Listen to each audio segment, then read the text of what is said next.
There is no cycling. The world is going a little bit chaotic right now. Today we have Matt Rendell, writer, journalist, cycling connoisseur. Where are you spending this social distancing period, Matt? I'm socially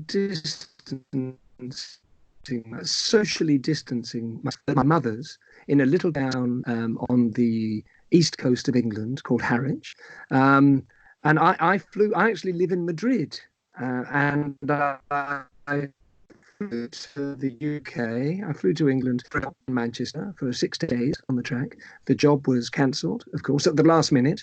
I was here. My wife's in Madrid. I got stuck here because everything closed down in Spain, and so my wife's on her own in Madrid, not on my own here. She's very jealous. I'm here with my mother. She's her wonderful cooking. She's an omelette on the go downstairs. Finish speaking. I'll be down. If you like. We can podcast an omelette. And so I'm here in England, writing and doing. Actually, Gonzalo, living the way that I always live, which is surrounded by piles of books and papers stuck in. I realize that I spend my whole life living in quarantine. I will dive into your next book, Colombia's Pasión, but first I have to ask you, what was like spending a 2-week quarantine while you were covering the UAE tour? You were doing some press officer duties over there, and then suddenly the race stopped.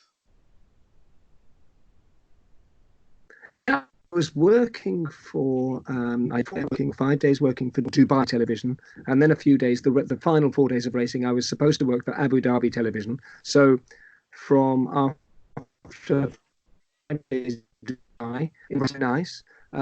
We moved to, what did we move to? Ah, yes, the Crown Plaza near the Formula One motor racing track in Abu Dhabi. And we did 1 day of racing there, and I spent on the television, and then got back to the hotel, and it was all locked down, and that was it. The race cancelled, and I saw the boss, the director of the Giro d'Italia, the director of the Tour, with a kind of concerned look on his face. And do you know what? I thought there'd been a doping case. That's what I thought. There's some tension going on here. This is the tension that you associate the bike race, where there's been some, there's been a doping positive has come through, and everyone's going, oh no, not again. And it was only, 11 at night or something that we realized that a couple of people from the UAE team had tested positive for coronavirus. And that was it. And we were stuck there. And listen, Gonzalo, I was in a 5-star we had these, I think the manager of the hotel must have thought, when it was declared we were in quarantine, I think he thought, right, I can save 20,000 euros a day on food. And we started terrible sandwich packs being delivered to our rooms at lunchtimes. But as the days went by, they got better and better. And we were, to the extent that we were getting little size packs of little tiny Toblerones with our, and I thought, this is not a prison camp, this isn't the Gulag archipelago as far as as concerned. This is probably as good as it gets. So I was fine, and the organization wasn't fantastic, but they closed the race down, and they shut down the country, and they shut down the hotel for the best of reasons. And I managed to get quite a lot of work done, really. So I'm not complaining. Yeah, it was. But you know what? I did realise last year at the Tour de France, we got climate emergency full on. Most notably the stakes that Egan went over the top and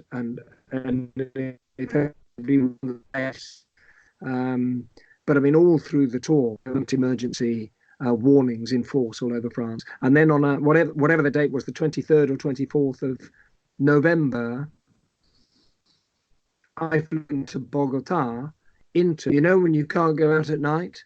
It was all closed down, and that was because of the international protest movement had hit Bogota. then in Abu Dhabi, I got locked down because of corona. I had my fill of globalization over the past 6 months. I've had every possible form of global disruption hitting me. So my advice is to me, because I'm like a lightning conductor for disruption that comes from globalization. It all hits me first. So steer clear. I'm a bit like Mikel Landa, you know. If Mikel Landa's on your team, you know someone else is going to win the stakes race. So that's me. I'm Mikel Landa of globalization. Well, now that we've cleared that you are a bad omen, I want to remember good times. So when we met in Turkey, I had just finished your award-winning book about Marco Pantani that I fondly still keep. Then in London, during the tour in London, I don't know if you recall, you were kind enough to sign my copy, and it's fair to say that cycling and books forged our relationship. So it seems fitting that in this quarantine period where people have more time to themselves, probably catching up with some book reading of their own, that we have an author speaking to us about his next work. And your next work is a bit more than a book, at least I think, because you actually have a special relation with Colombia. So the name of the book, the title is Colombia es pasión, and it's also one of the many loves of your life. I can only imagine. Yeah, it is. It is. It is my passion. Um, I went to Colombia for the first time in 1998. And it's funny, really. I arrived in Colombia. Ultimately, the reason is in 1997, I think I had to translate an interview. I wasn't a journalist. I was a translator, and I was sent a video of an interview, a post-race interview with Chepe Gonzalez, who was Colombian at the time, and he was actually asked about EPO, and his reply was, "No, we have pisos térmicos in Colombia." And I thought, "Oh, pisos térmicos? What are pisos térmicos?" And I'm not kidding you. I'm a good translator. I'm a good, honestly, and I care about getting it right. And I could have written anything, but no, I needed to find a native speaker, a native informant who explained pisos térmicos were. And it took me about 3 hours. And I had studied in Paris, and I called a radio station that I knew in Paris called Radio Latina, and it was owned by Caracol, one of the Colombian. And I thought, well, I better find a. And I spoke to the director, and he laughed and he said, "Pisos térmicos." It just means altitude, you know, levels of communities living at different altitudes. So I wrote that down, and it was very easy to translate. I did all this time, but he said, "Listen, and I'll send you some music. And when a Colombian wins a stage, you'll have the right music." So he sent me CDs. There were two by Yuri Buenaventura. I don't remember the others. We never spoke again. I can't tell you his name, but he was so nice and friendly and open and wonderful. And him in this interview, he was all, you know, gracias a Dios, si Dios quiere, and it was all spiritual. And I thought, who is the, you know, like in what's that film, Butch Cassidy and the Sundance Kid? I thought, who are those guys? Right. And I as soon as I could, I bought a ticket to. I went to, and I holed up in this little hotel in the center of Bogota, which is normally you go to the center of town. I'm at the center of town, but the center of Bogota isn't the center of Bogota. Bogota is kind of very run down and undeveloped, and these horrible cheap hotels full of cockroaches.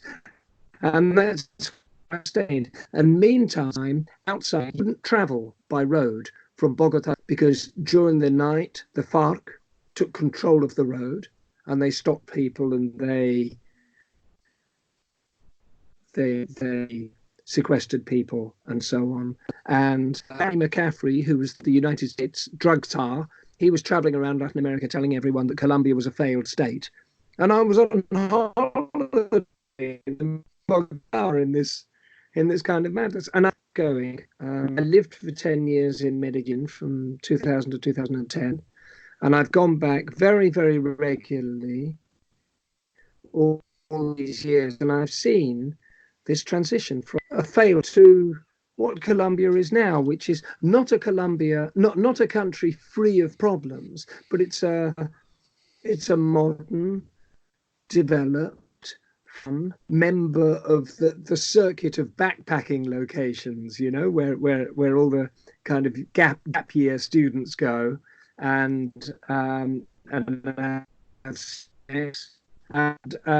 it's full of cycle tours, and it's full of these wonderful, amazing beaches because they're pretty undeveloped. So it's you imagine what Benidorm was before Benidorm. It must have been a paradise there. So it's all in my own skin. I felt it down these years. So this is a book. It's actually the 5th book I've written about Colombia,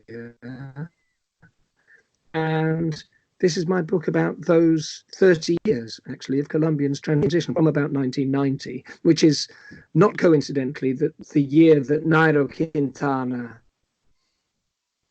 and Chavez were born, and other riders were born outside of that year. So this book tells 30 years of Colombian history. It tells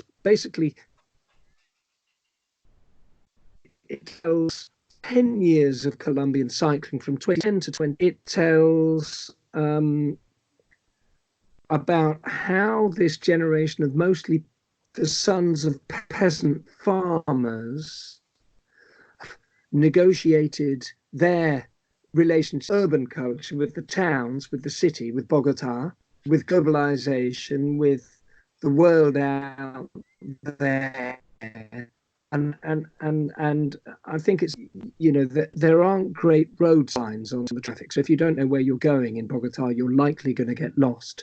But it doesn't matter now because everyone's got a GPS and everyone's got a mobile phone. So they go through the stage of having detailed road signs everywhere because they've jumped from everyone being local to everyone having a GPS. And these sons of peasant farmers like Miguel Angel Lopez, like Egan to a degree, his grandparents were peasant farmers. They've jumped straight from peasant farming to earning millions and having the president on speed dial while representing a country and massive multinational companies in this globalized sport. So it's quite, you know, it's quite a transition. It's quite a transition. That was a long sentence. I'm sorry about it. No, but it's interesting because as you were saying, this there are some deep contrasts in the way the sport was and it is currently in Colombia.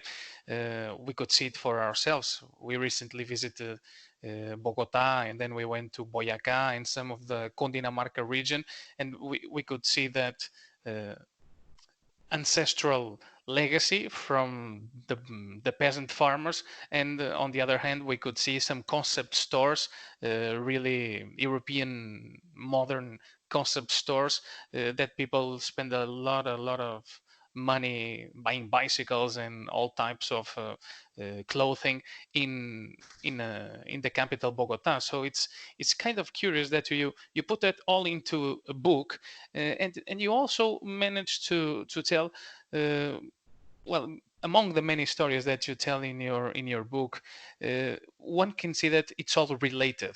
That's my feeling that in Colombia almost everything is related. Former pros are coaching nowadays stars, but they were also coached by I don't know, the pioneers, the 49ers of their times. And there is one particular story that I was able to read from your book that it's very interesting, and it's the story of Efrain Forero. Could you tell us a little bit in 2-3 sentences who is or who was Efrain Forero? I can. Efrain Forero is a real character. He was probably the best cyclist in Colombia towards the end of the 40s. Okay, so we're going back 70, 80 years here. And he read about a thing out there, a long, long way away on another planet, France. And oh, look at our mountains, look at these landscapes. We could do a Tour de France here. We could have our own national tour. What about that? And he went on and on about this. And everyone said, Efrai, with that crazy idea he's got. But in the end, he convinced one of the national newspapers, and they said, okay, but it's impossible. You have to get out of Bogota. You've got to go down into the heat and then up this 85-kilometer climb called Letra, and that's impossible. No one could ride that. And he said, yeah, I can do that tomorrow morning. So anyway, he did it. And they followed him in a van and in a truck, and the truck broke down on Letras.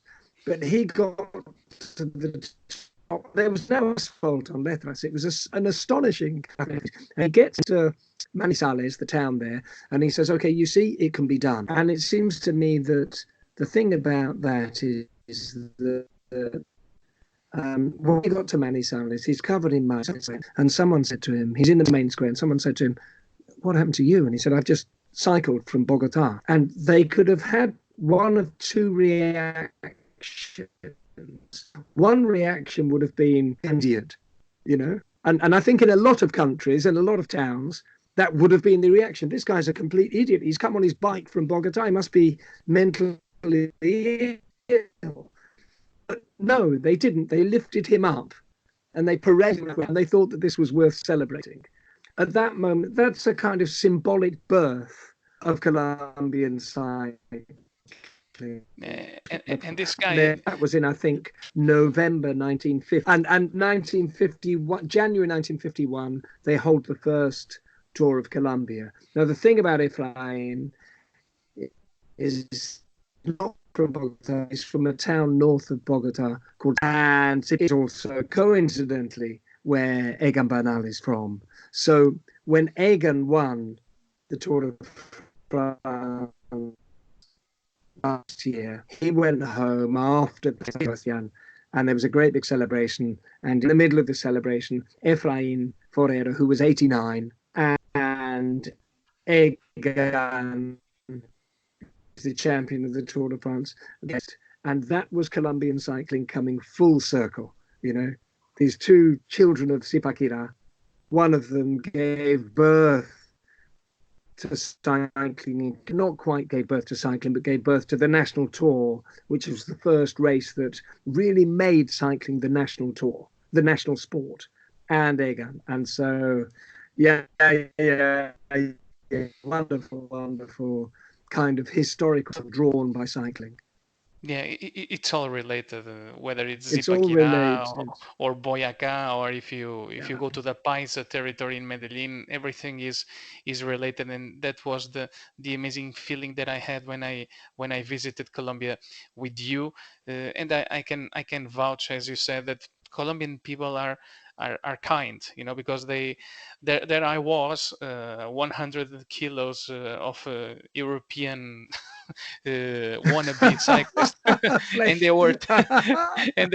they were cheering for me, like vamos, vamos, vamos, and that really gave me the proper motivation to overcome some personal challenges on those mountains that are difficult for us, but are tailor-made for their genetics. I think when you get to Colombia, and I feel that everyone who loves cycling should go to Colombia at least once, and the wonderful thing is that when you go there, they really appreciate you. Haven't, I don't know, seen a film about Pablo Escobar and thought, well, I'm never going, that you've seen through that, and you've seen that, Pablo Escobar's been dead for 30 years, and this is a country that is on the up and on the rise, and people are warm. And when you go there, yeah, people appreciate that you've gone, and they take care of you.